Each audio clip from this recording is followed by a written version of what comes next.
parang naniwala ka na ang nag-compile ng Biblia ay ang Katoliko. Hindi totoo yan. Naloko ka dyan. Yung Dead Sea Scrolls, ikinumpile yun 200 taon bago nagkatawang tao si Kristo. Wala pa Katoliko noon, iho.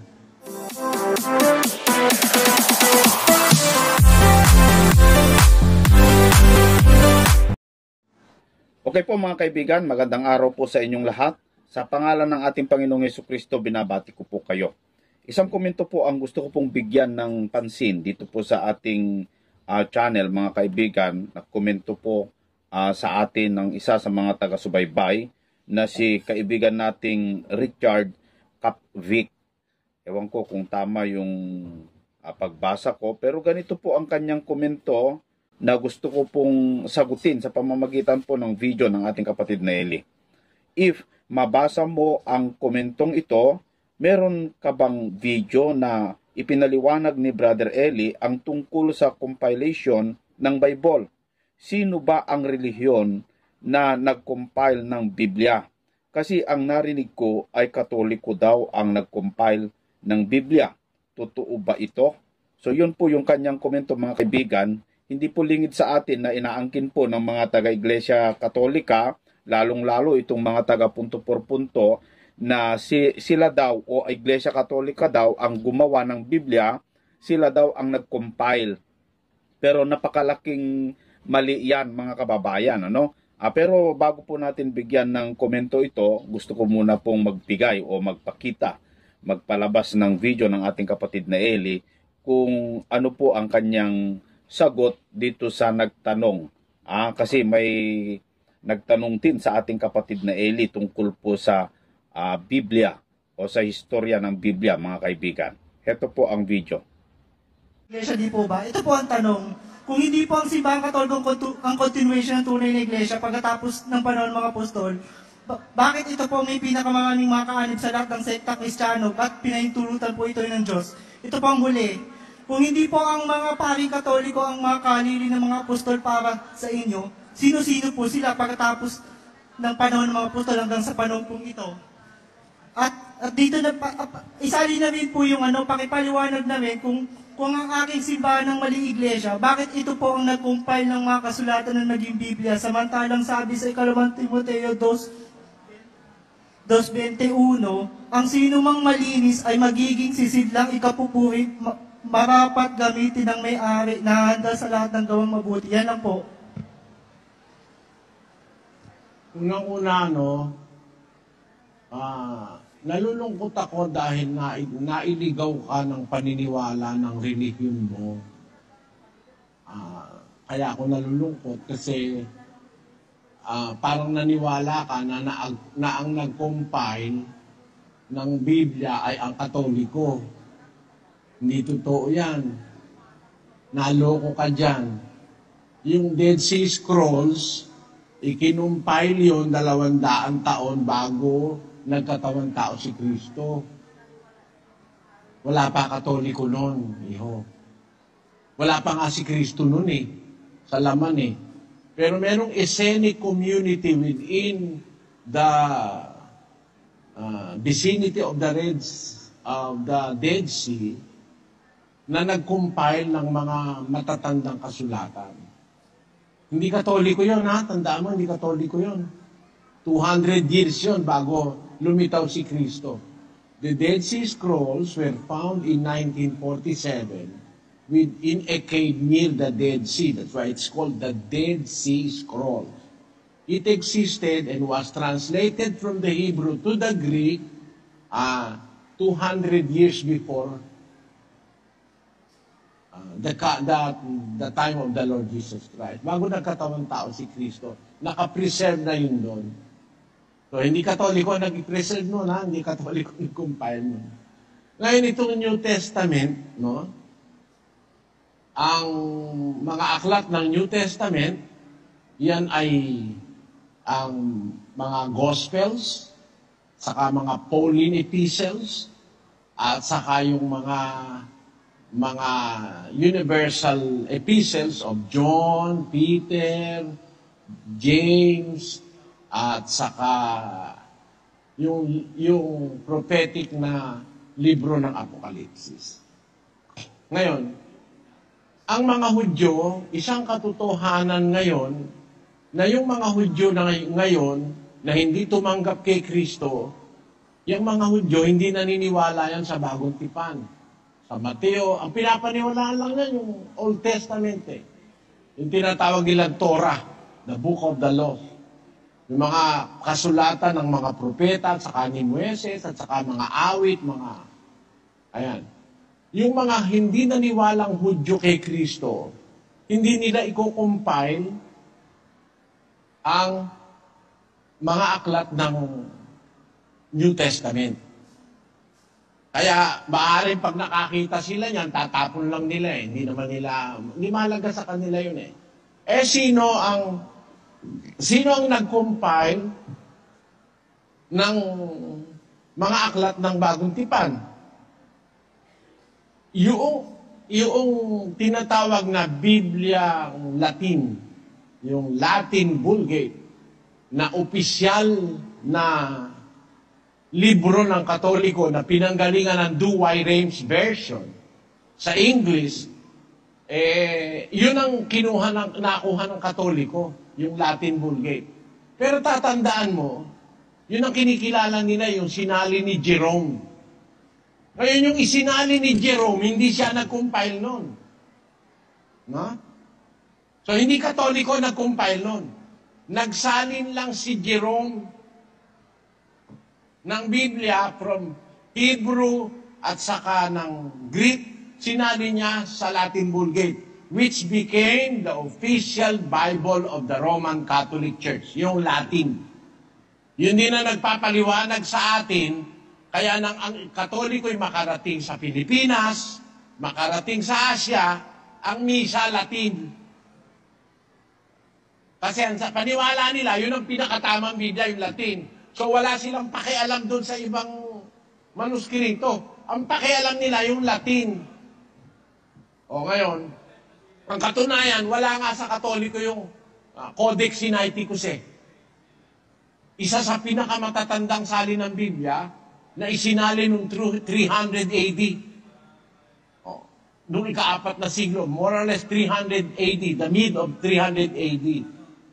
Asan yun? Nandun sa nasa Greek, nasa yung British Library, yung Greek noon, na yan ay isinulat noong about 330 AD.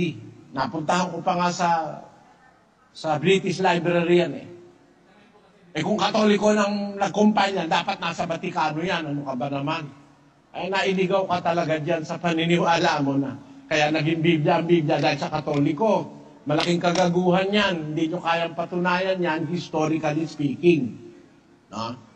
Ngayon, naniniwala ba ako na yung iglesia natalikod? Hindi ako naniniwala ron. Paniwala ni Manalo yon.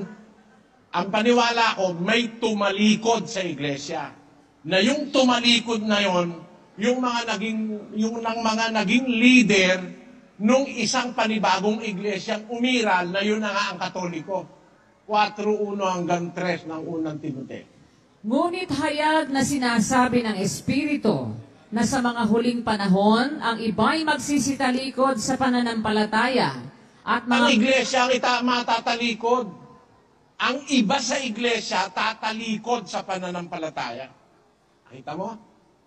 Na makikinig, tuloy. At mga kikinig sa mga espiritong mapanghikayat at sa mga aral ng mga demonyo, sa pamamagitan ng pagpapaimbabaw ng mga tao na nagsisipagsalita ng mga kasinungalingan na hinirohan ang kanilang mga sariling budhi ng waring bakal na nagbabaga, na ipinagbabawal ang pag-aasawa at ipinag-uutos na lumayo sa mga lamangkati na nilalang ng Diyos upang tanggapin na may pagkapasalamat ng mga nagsisisampalataya at nakakaalam ng katotohanan. Ng prophetic pronouncement ni Apostle Paul, yung iba sa iglesia, hindi naman ang iglesia, Yung iba tatalikod sa pananampalataya, makikinig sa espiritong mapanghikayat sa aral ng mga demonyo. Ang palatandaan nila, magpapaibabaw sila, magpapakunwaring banal sa pamamagitan ng wika ng pagpapaimbabaw ng mga tao na nagsasalita ng kasinungalingan na ang budhi hinirohan na ng bakal na nagbabaga. Ano ang palatandaan? Pagbabawal ng pag-aasawa, matinding kabanalan yun, ano? Sa panahon na ang tao nag-uumigting sa pag-aasawa nung panahon ng mga apostol. Ang tao noon ay mahilig sa pag-aasawa, para nung panahon ni Noe, parang nung panahon ni Lot. Ang tao ay nag-aasawa, pinag-aasawa. Nakasulat yan sa 17:24 ng basahin mo sandali, Silos, bilisan mo lang. At kung, Tunayan ko lang. at kung paano ang nangyari sa mga kaarawan ni Noe, ay gayon din naman ang mangyayari sa mga kaarawan ng anak ng tao. Sila'y nagsisikain, sila'y nagsisiinom, sila'y nangag-aasawa, at sila'y pinapag-aasawa. Hanggang Kung sa... ano yung nangyari kay Noe, hindi na mangyayari sa kaarawan ni Kristo, na ang tao matindi sa pag-aasawa, nagsisinom, nag-aasawa, pinag-aasawa. Yun ang nangyari sa panahon ni Noe. Hindi na mangyayari sa panahon ni Kristo. Isipin mo, sa panahong ang tao'y nahilig mag-asawa, may lilitaw ngayon na, uy, huwag tayong mag-aasawa, alang-alang sa Panginoon. Yun ang sabi ng mga pari Aba, tamang-tama, bullseye yung hula ni Pablo. Pagbabawal ang pag-aasawa, pero sa pagpapaimbabaw. Bakit? Hindi naman talaga bawal Nangangasawa nga Nangangasawa. Nangre-rape pa ang mga pari Tapos, bawal ang karne.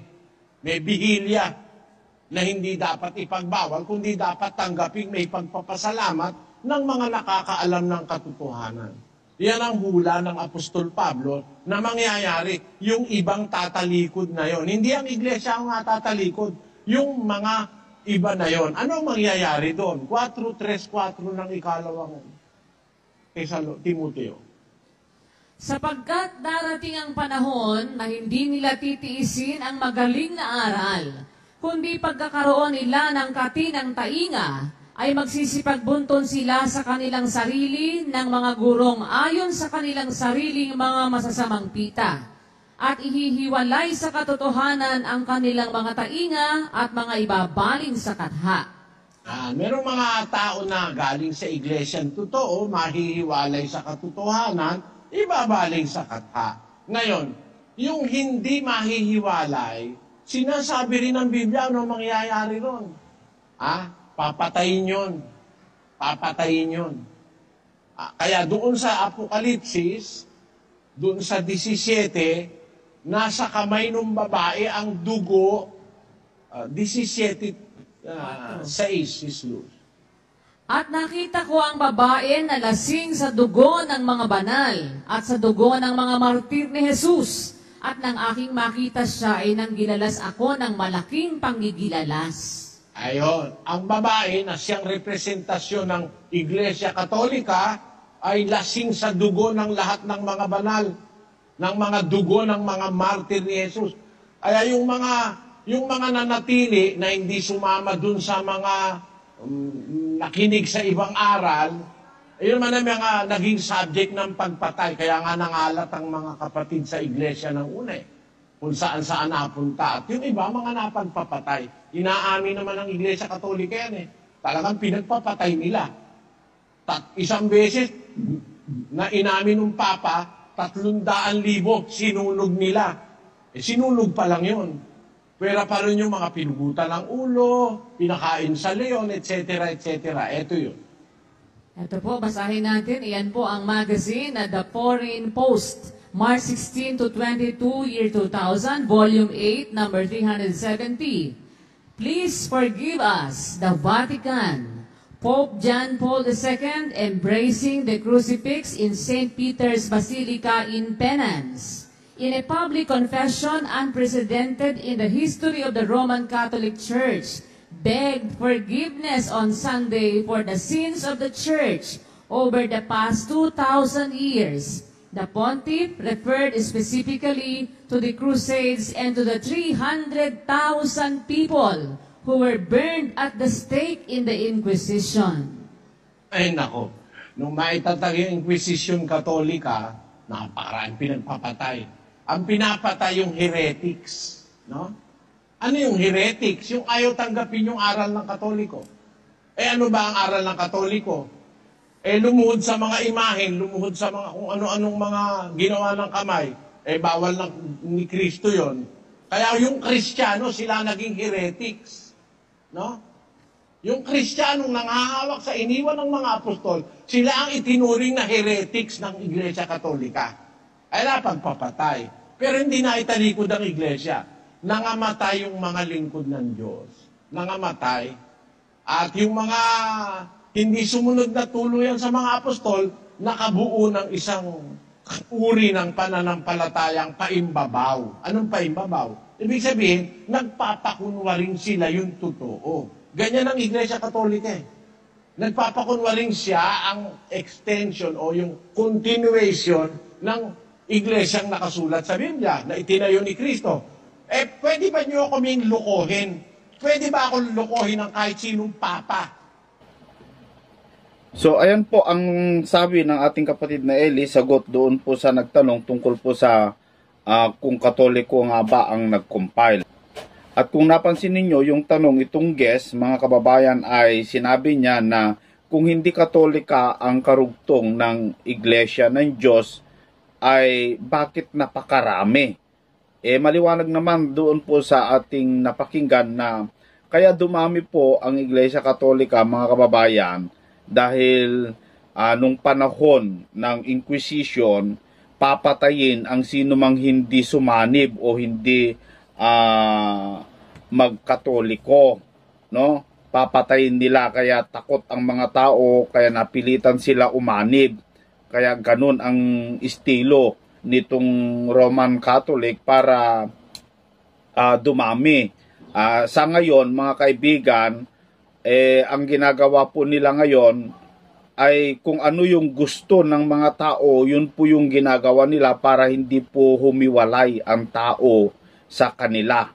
Kaya ang mga tao naman, nagpapauto naman, tulad yung panalangin sa mga patay, dahil mabuti sa tao yung i-bless ka, sumunod na lang sila dahil yun daw ang totoo, naloko ang mga tao, mga kababayan. Kasi kung ano po yung gusto ng tao, yun po yung ginagawa ng Iglesia Katolika o yung mga pare.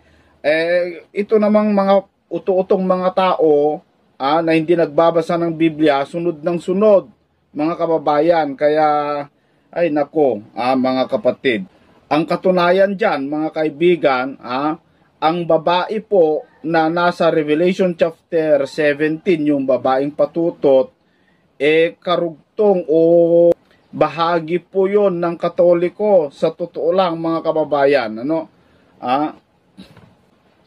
kaya hindi po totoo na Katoliko ang nag-compile. Hindi nila iningatan yan. Sila nga ang nagpasunog ang mga Iglesia Katolika nung panahon ng Dark Ages o Inquisition, mga kaibigan, ay sila yung gustong sumira, pumatay sa napakaraming mga alagad ng Diyos, at sila pa yung nagpasunog ng Biblia sa panahon ng Inquisition, yung tinatawag nilang Dark Ages, mga kapatid.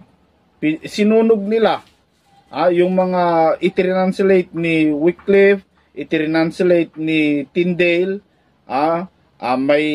may naulat pa nga sa historya, mga kababayan, na yung mga Biblia na itrinanslate nila Wycliffe at saka si Tyndale ay yun din ang ginamit para pansunog itong mga nag-translate ng Biblia mula Latin, mula Hebrew, mula Griego, itrinanslate sa Ingles, yun din ang ginamit para masunog.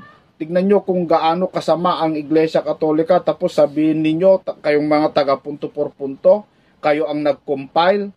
Nako, mahiya naman kayo. Ang nasa ulat sa history, mga kaibigan, hindi po nag-compile ang Iglesia Katolika, kundi sila po ay nag-translate lang. Sila yung naunang nag-translate, si Jerome. Mula sa Hebrew, itranslate na sa Latin, mga kaibigan. Yun lang ang gusto nilang Bible, yung hindi natin maunawaan. No? Ang katunayan na pagdating ng ating Panginoong Jesucristo ay mayroon na po ang Biblia, mga kapatid. Ito ang isa sa mga sinabi ni Apostol Pablo. Ang lahat ng mga kasulatan na kinasihan ng Diyos ay mapapakinabangan din naman sa pagtuturo, sa pagsansala, sa pagsaway, sa ikatututo na nasa katwiran. So si Apostol Pablo, nung siya po ay nangaral, meron na pong Bible, meron na pong kasulatan na binabasa. Kaya sabi nga niya na ang lahat ng mga kasulatan na kinasihan ng Diyos ay mapapakinabangan din naman. So wala pa Katoliko, mga kaibigan, noon, andyan na po ang Biblia. Ang katunayan, bago dumating ang Panginoong Jesucristo, meron na po yung Biblia o yung tinatawag nilang Old Testament. Biblia na po kasi yun andun na yung 5 books of Moses, yung Pentateuch na tinatawag, mga kababayan. So, na-compile na po, kompleto na po yung Old Testament. Nung panahon ni Kristo, nagbabasa pa nga siya ng kasulatan noon. Tawag nila doon ay scroll. Kaya nga binasa niya yung Book of Isaiah At nung panahon ng Bagong Tipan, andyan na ang Biblia, mga kaibigan. Hindi Katoliko ang nag-compile, kasi nungalingan yan, no? Sila yung tumalikod doon sa totoong iglesia. Sila yung kumalaban, mga kaibigan. Yan po ang totoo. So yan po ang masasabi ko dito po sa nagtanong sa atin na si kaibigan nating Richard Capvic. So sana po ay naliwanagan ka, kaibigan, sa iyong katanungan. Ang Diyos po sana ang patuloy na magliwanag sa iyo, kapatid. Huwag ka lamang pong magsawang sumubaybay dito sa ating programa. At yung sinabi ko na bigyan natin, talakayin natin yung patutot na babae. Alamin natin kung sino po ba talaga yung patutot na babae sa Revelation chapter 17. Sa susunod po yan, mga kaibigan. Bahagi po yan ng Iglesia Katolika. Yan po ang totoo.